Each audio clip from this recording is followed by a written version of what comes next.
deep within the wooded hills and winding asphalt ribbons of western Pennsylvania lies a legend that has terrified locals for generations. The story speaks of a glowing figure that stalks the roadside darkness along State Route 351 near the small town of Capel. They call him the Green Man, or sometimes Charlie, No Face. For decades, teenagers and thrill seekers have driven these lonely stretches of pavement, hoping to catch a glimpse of the monster. The atmosphere here is thick with moisture, and the shadows of the dense forest seem to reach out toward passing cars. It is a place where folklore and reality blur into a singular, terrifying experience that leaves drivers gripping their steering wheels with white knuckles. The legend describes a faceless humanoid creature that glows with an ethereal green luminescence as it walks the berm of the highway at midnight. Some say the creature is a ghost, while others claim it is an irradiated mutant from an industrial accident. The stories have been passed down from father to son and mother to daughter until they became a permanent part of the local culture. But beneath the layers of exaggeration and campfire tales lies a truth that is far more tragic and unsettling than any ghost story could ever be. The Green Man was not a monster born of fiction, but a real human being who lived a life of unimaginable isolation and pain. His name was Raymond Theodore Robinson, and his existence was a testament to the cruelty of fate and the resilience of the human spirit. Before he became the subject of nightmares and urban legends, Raymond was just an ordinary boy living in Beaver County, Pennsylvania. He had a family and friends, and a future that looked bright and promising.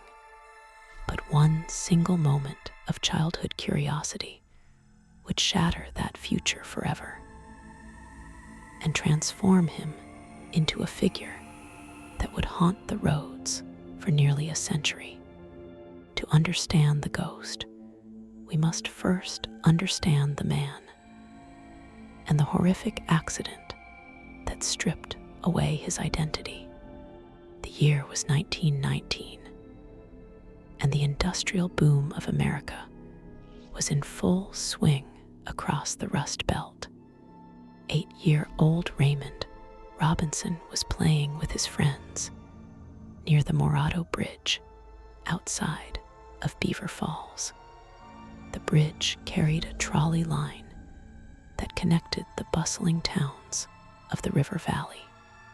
In those days, safety regulations were virtually non-existent, and the infrastructure of the electrical age was often exposed and dangerous.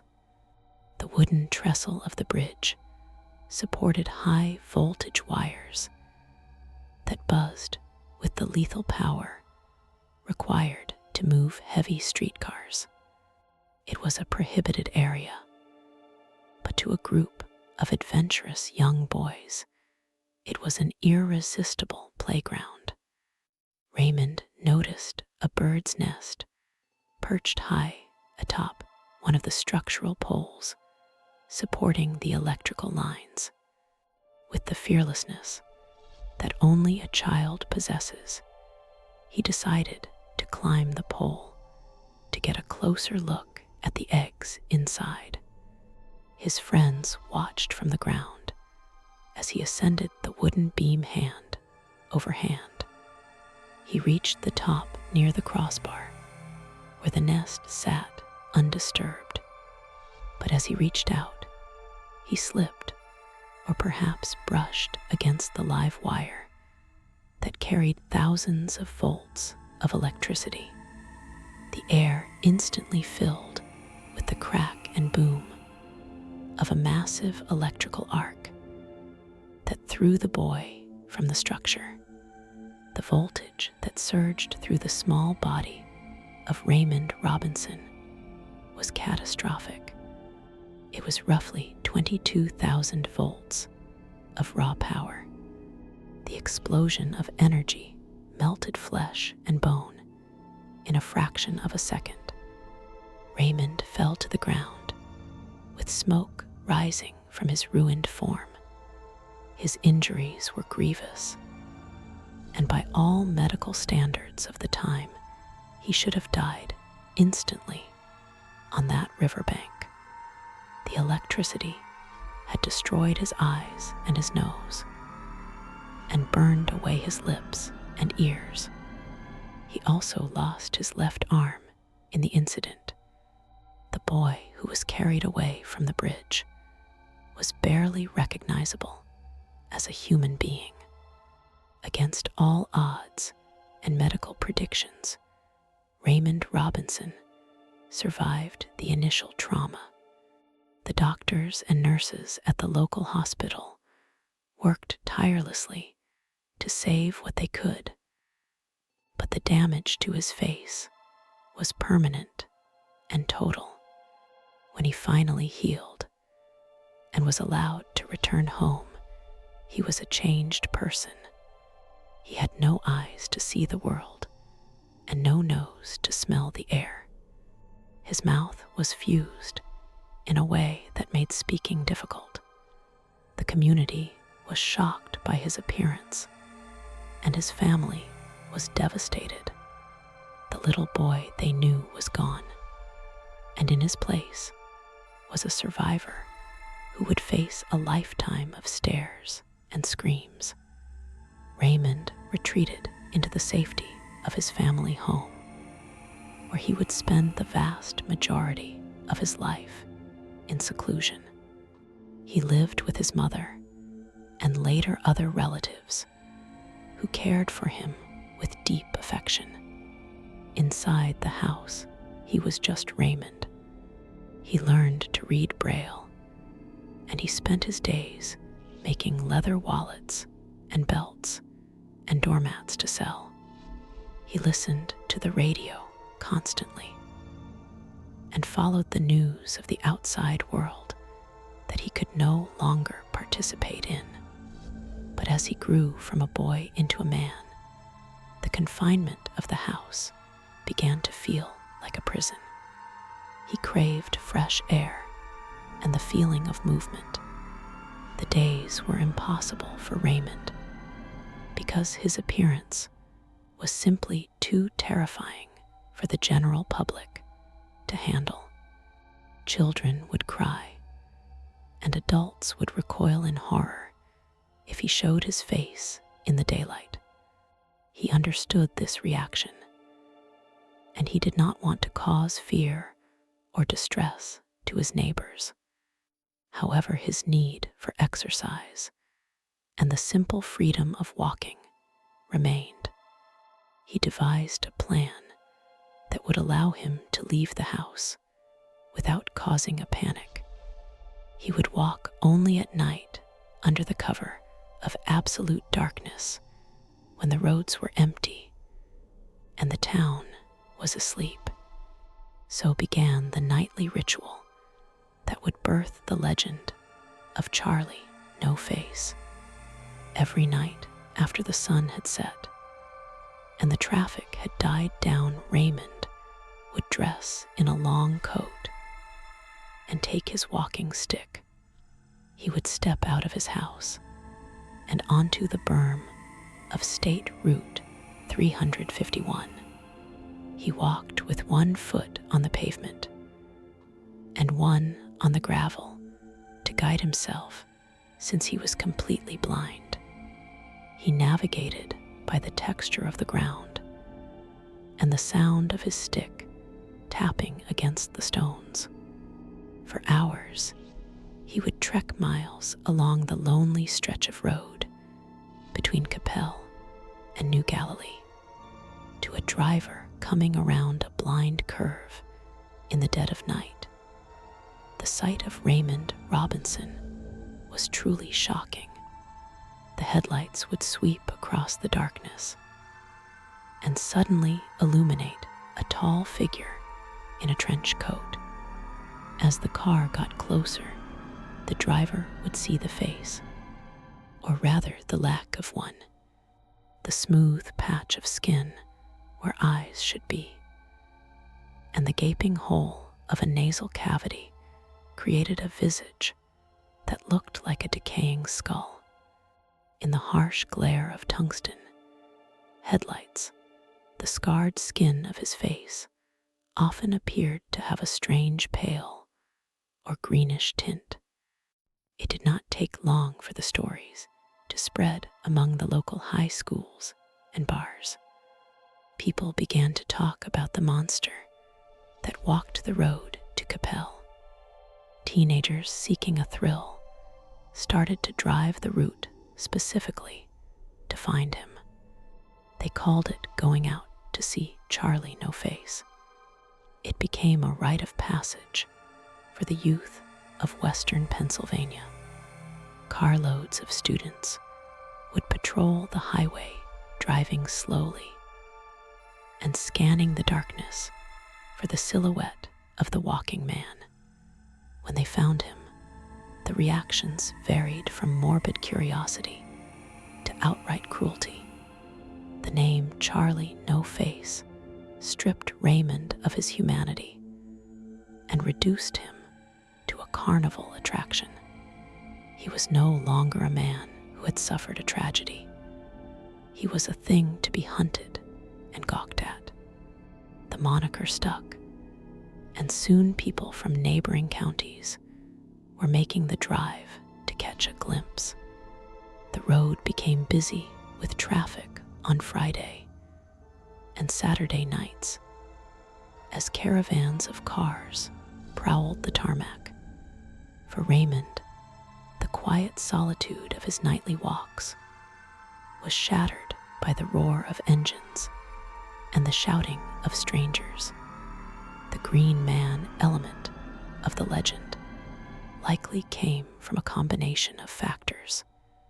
The electrical burns had left his skin with significant scarring and discoloration. Under the mercury vapor street lamps that were eventually installed in some areas, or in the yellow cast of old car headlights, his skin could appear sickly and pale. The folklore twisted this into the idea that he glowed radioactive green, a lingering effect of the electricity that had maimed him. This supernatural detail added a layer of horror that made the story even more compelling to those who had never seen him. Despite the fearsome reputation of the Green Man, Raymond Robinson was actually a gentle and kind soul. Those who stopped their cars and took the time to speak with him found a soft-spoken man who was happy for the company. Locals who knew the truth would often bring him cigarettes or beer, which he accepted with gratitude. He would stand by the window of a car and chat about the weather or the news he had heard on the radio.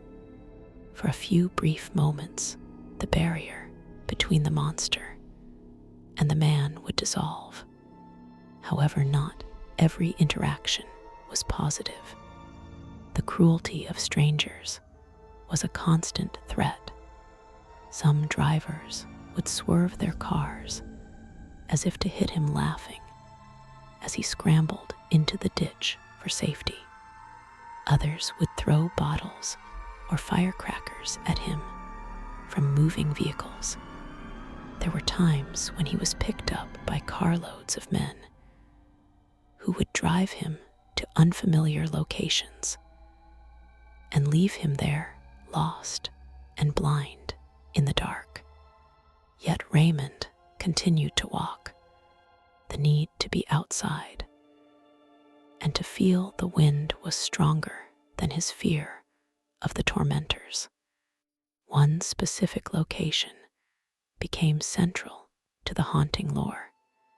There was a dark tunnel and a steep winding section of road where the trees formed a canopy that blocked out the moon. This was where the sightings were most frequent and most terrifying. Legend hunters would park their cars with the lights off, waiting in breathless silence. When they heard the rhythmic tap, tap, tap of his walking stick, they knew he was approaching. The tension in those moments created a psychological horror that stayed with the witnesses for years. Raymond developed a strange barter system with the respectful visitors. He allowed people to take his photograph in exchange for a pack of cigarettes. This explains why there are several existing photos of him standing on the road at night, illuminated by flashbulbs. In these images, you can see the severity of his injuries and the calm posture of a man who has accepted his lot in life. He stands tall in his coat, facing the camera, with a face that is hard to look at, but impossible to look away from. His family worried constantly about his safety.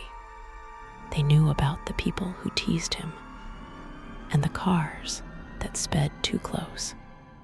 They tried to discourage him from walking so far, but Raymond was stubborn.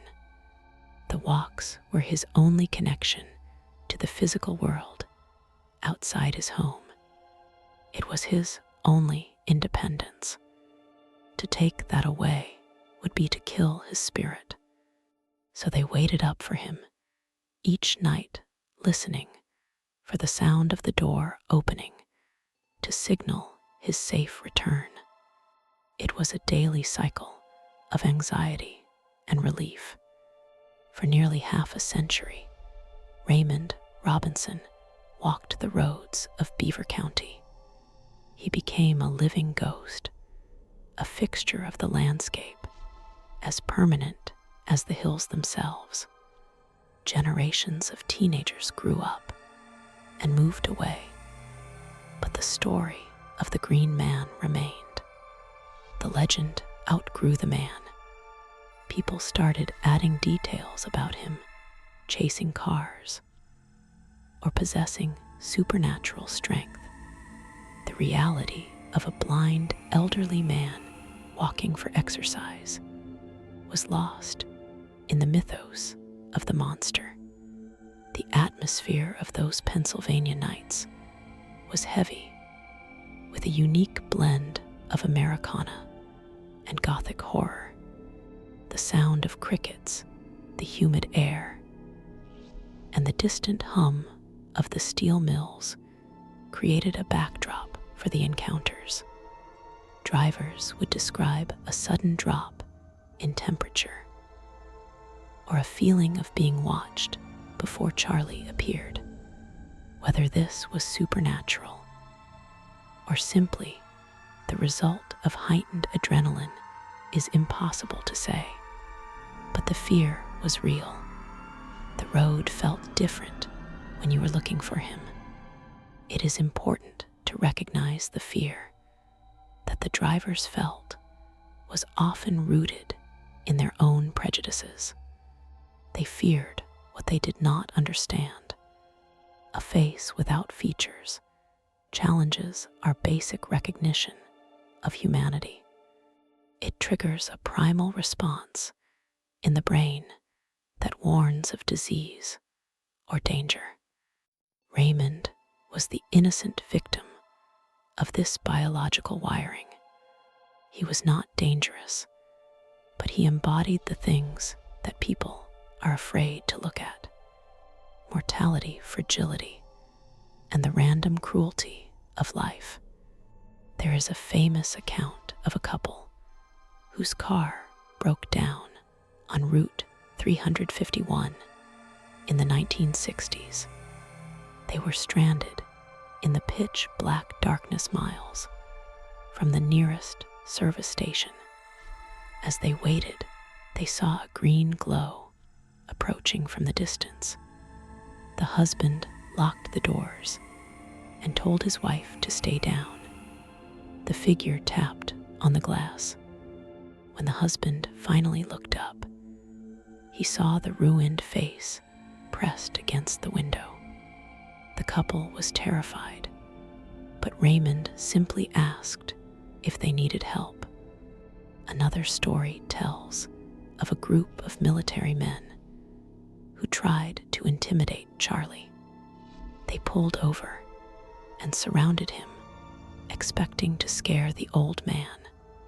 Instead, Raymond stood his ground and spoke to them with such quiet dignity that the men were shamed into silence. They ended up giving him a ride home and shaking his hand. These moments of humanity shine through the darkness of the legend, but they are rare compared to the stories of screams and squealing tires. As the years went on, the traffic on the roads increased, and the world became less patient. The rural roads were paved and widened, and the cars became faster. The danger to Raymond grew with every passing year. He was struck by cars on several occasions, but he always recovered and went back to his walking.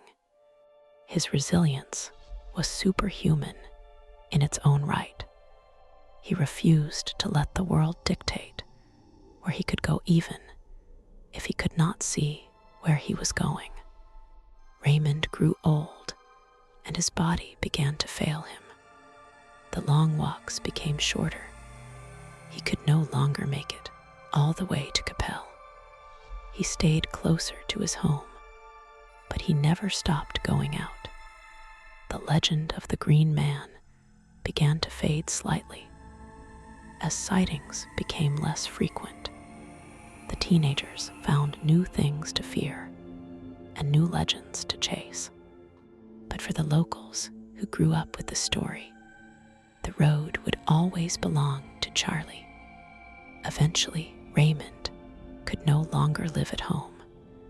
He was moved to the Beaver County Geriatric Center, where he spent his final years. The staff there knew him not as a monster, but as a favorite patient. He was kind and cooperative despite his difficulties. The nurses who cared for him saw the man behind the scars. It was a peaceful end to a tumultuous life. He was finally safe from the jeering crowds and the dangerous highways. Raymond Theodore Robinson passed away in 1985 at the age of 74. He had lived a long life despite the accident that should have killed him at age 8.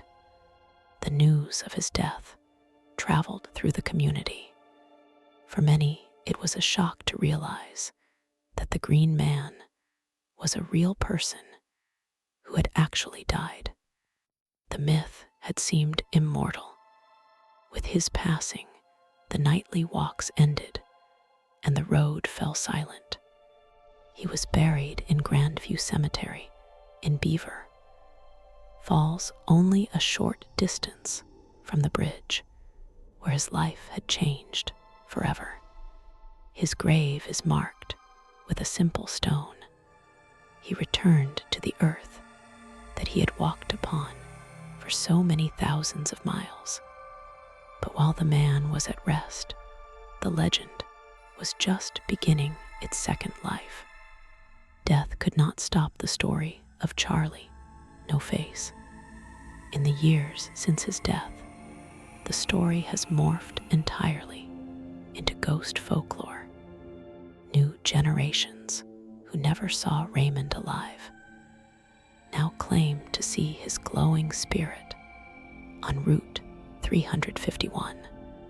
They say that if you drive into the tunnel at midnight and turn off your lights, you can hear the tapping of his cane. The Green Man has become a true phantom, liberated from the physical limitations of Raymond Robinson.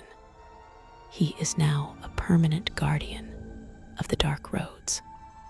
Paranormal investigators and curious tourists still visit the area, hoping to record sessions or capture a photo of the green mist. The tragedy of Raymond's life has been commodified into a spooky tale for Halloween. But there is a sadness in this haunting. It is the echo of a man who just wanted to walk in peace. The ghost story serves as a reminder of how we treat those who look different than us. Some say that the green glow is not a ghost, but a manifestation of the collective memory of the town. The guilt and the fear and the curiosity of thousands of people have imprinted onto the landscape. Raymond Robinson may be gone, but the energy of those nightly encounters remains. The road remembers him. The trees remember the sound of his shuffling feet. The darkness holds his memory. So if you ever find yourself driving through western Pennsylvania on a moonless night, and you find yourself on State Route 351, keep your eyes on the side of the road. You might see a shadow that looks like a man in a trench coat. You might see a faint green luminescence in the fog. And if you do, not be afraid. It is just Charlie out for his walk. He means you no harm. The story of Charlie, no face, is more than just a ghost story. It is a mirror held up to society. It asks us who the real monster was. Was it the man with the ruined face who walked alone in the dark to avoid frightening people? Or was it the people who hunted him down to mock his pain? The horror of this story is not in the supernatural, but in the reality of human behavior. As you drive away from Capel and the lights of the town fade behind you, the feeling of dread lingers. You check your rearview mirror, half expecting to see him standing there in the red glow of your taillights. The Green Man of Pennsylvania roads is still out there in the minds of everyone who hears his story. And on quiet nights, when the wind blows through the valley, you can almost hear the tapping of his cane against the pavement.